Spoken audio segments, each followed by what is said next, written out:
é que ele estava vivenciando e percebendo que esta nação estava em um pé de desvio espiritual e de conduta também.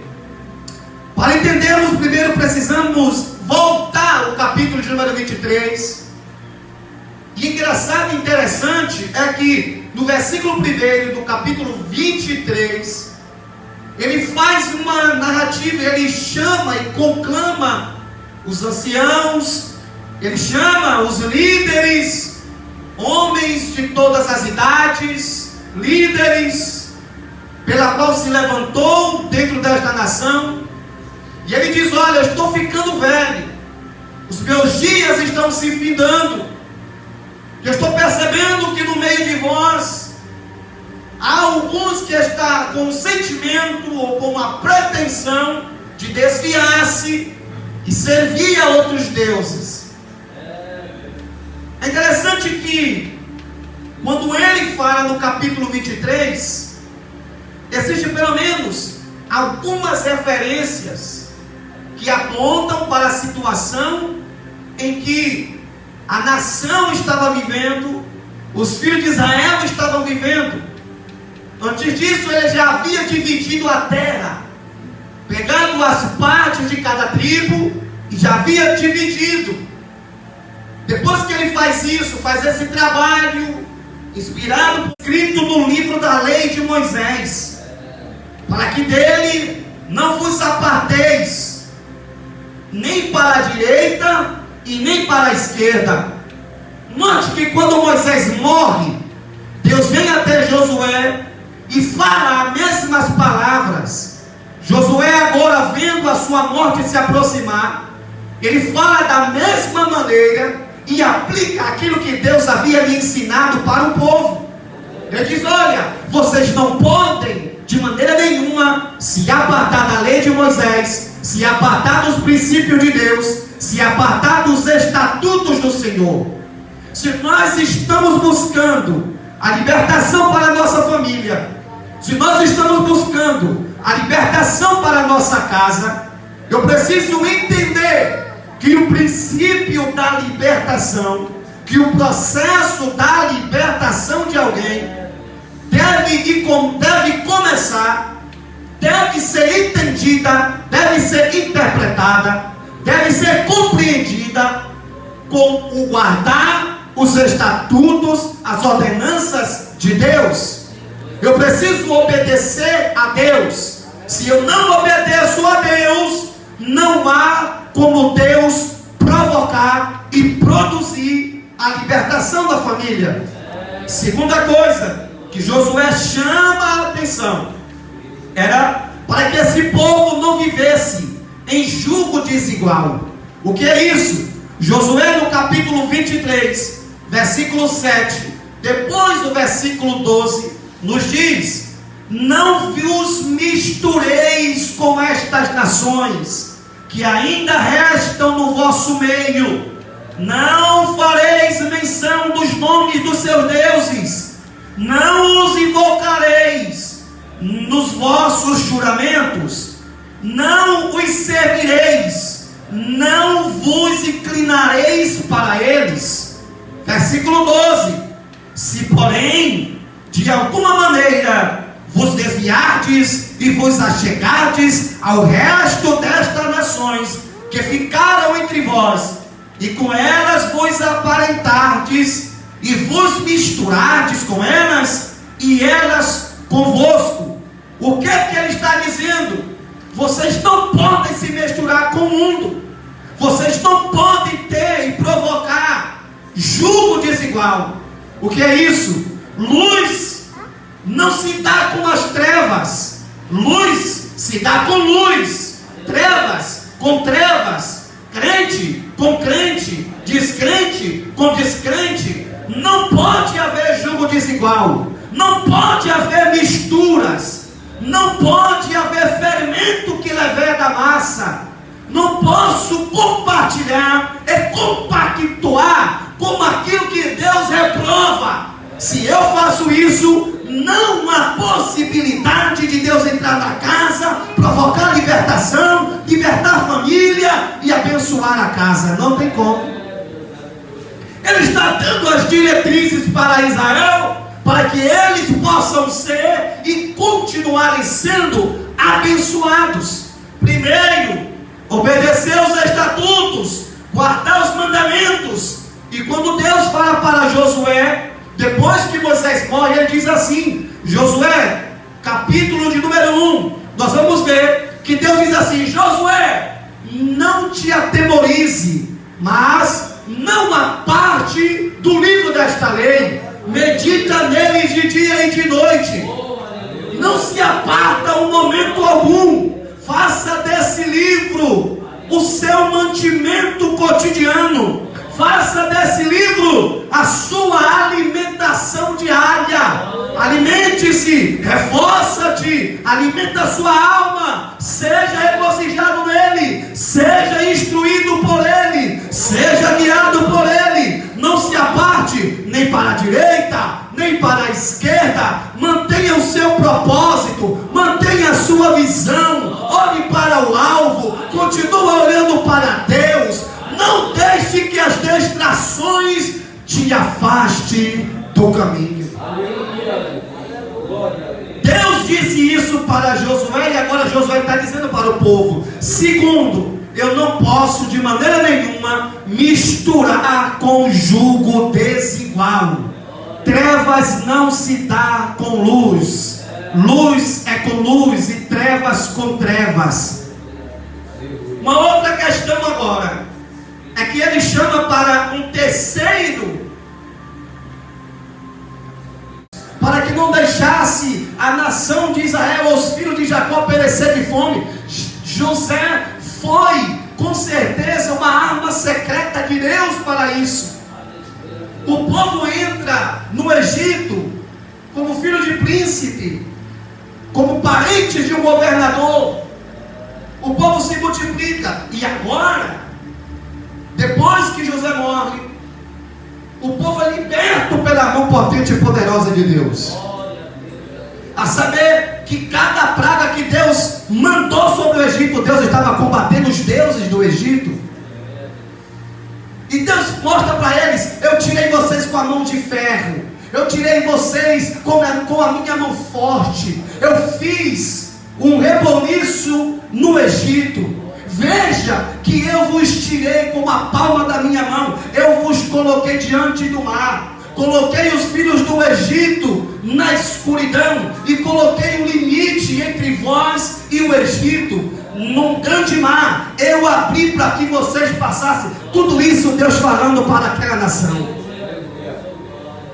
tudo isso Deus trazendo à luz uma retrospectiva.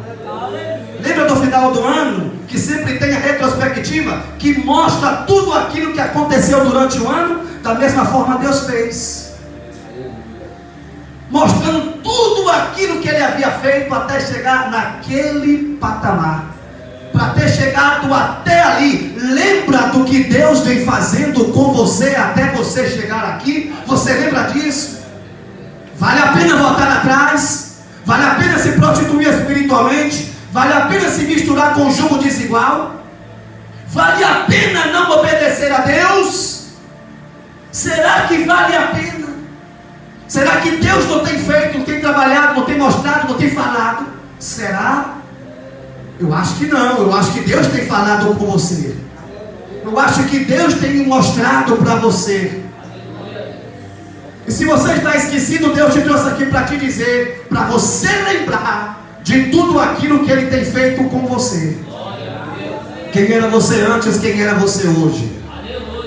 Para que Deus entre na nossa família, na nossa casa, a gente precisa lembrar de quem Ele é todos os dias. Porque se nós não lembrarmos do que Ele fez, do que Ele faz, do que é capaz de fazer, nós podemos entrar em um mar de apostasia ou abandono consciente da fé. Eu preciso estar lembrando todos os dias: se eu estou aqui é porque Deus me deu, se eu tenho um veículo é porque Deus me deu, se eu tenho uma casa é porque Deus me deu, se eu tenho uma família é porque Deus me deu, se tudo aquilo que eu tenho é porque Deus me deu.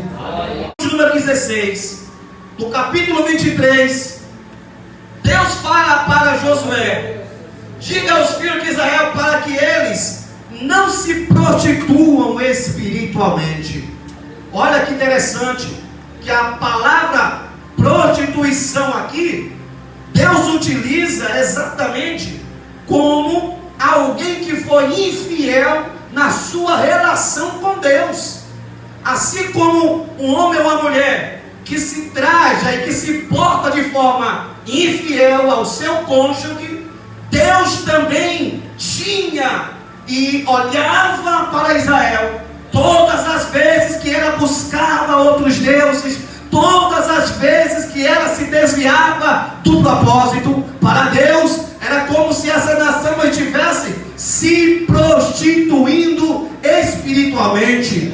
Deus reprova isso. E olha o que é que Josué, escrevendo, nos diz, capítulo 23, versículo 16: se violardes a aliança do Senhor vosso Deus, que Ele vos ordenou, e fordes e servirdes a outros deuses, e a eles vos inclinardes, então a ira do Senhor se acenderá contra vós, e logo perecereis na boa terra que Ele vos deu. Mesmo na terra da promessa, Deus estava dizendo que se ele se prostituísse, Deus, mesmo eles estando na terra da promessa, Deus viria contra eles, e Deus reprovaria, e Deus faria a sua ira se acender. Mesmo você jejuando, mesmo você orando, mesmo você se declarando cristão, se você se prostituir espiritualmente, Deus trará juízo como traz para o ímpio. Aliás, o exemplo tem que vir da casa de Deus. Eu estou falando isso porque para que Josué chegasse à ideia, chegasse ao entendimento, chegasse à compreensão, para falar que ele e a casa dele servia a Deus, eu preciso entender o porquê que ele estava falando aquilo. Ele não falou da cabeça para fora, ele não falou por falar, ele falou por algum objetivo. 24, a partir do versículo de número 2 até o versículo de número 14, ele traz uma lista, ele mostra para aquela nação e faz uma retrospectiva. Que é isso? Deus fala através da boca dele e relembra ao povo todos os seus feitos, desde quando Deus havia escolhido Abraão até a libertação do povo e até a conquista da terra. É como se Deus quisesse dizer assim: minha casa serviremos ao Senhor. Eu tenho uma aliança de compromisso, é isso que ele está dizendo. Se vocês querem me ver descompromissados, o problema é de vocês. Se vocês querem adorar outros deuses, o problema é de vocês. Eu e minha casa serviremos ao Senhor e decidimos adorá-lo. A aliança de Josué, ela aponta para serviço. Ele está dizendo: eu e minha casa serviremos, prestaremos serviços a Deus, prestaremos serviços ao Senhor, sem cobrar nada, de graça, com o coração contrito, quebrantado. Eu e minha casa vamos servir a Deus por livre e espontânea vontade, sem ninguém forçar, sem força e sem violência, sem ter que o pastor pegar no pé, sem ter que o líder ter que estar chamando para orar. Eu e minha casa serviremos ao Senhor por causa do amor que eu tenho por Ele. É isso que ele está dizendo. A aliança de Josué também fala sobre decisão. Ele decidiu servir a Deus. Dentre tantas decisões, ele preferiu servir a Deus. Ele está dizendo: eu e minha casa decidimos. É como se eu estivesse dizendo: eu reuni a minha família, reuni a minha esposa, reuni meus filhos e fizemos um pacto com Deus, uma decisão com Deus. E essa decisão, nada vai me afastar de Deus.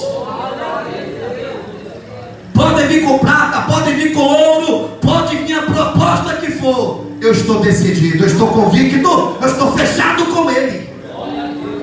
Cadê os cristãos aqui nesta noite que estão fechados com Ele? Levanta-se a sua mão, por favor, e fala com Ele: Senhor, eu quero fazer uma aliança com o Senhor hoje. Não é uma aliança, irmãos, para você ser crente, não é uma aliança de compromisso, é uma aliança de fidelidade, é uma aliança de união, é uma aliança de dedicação,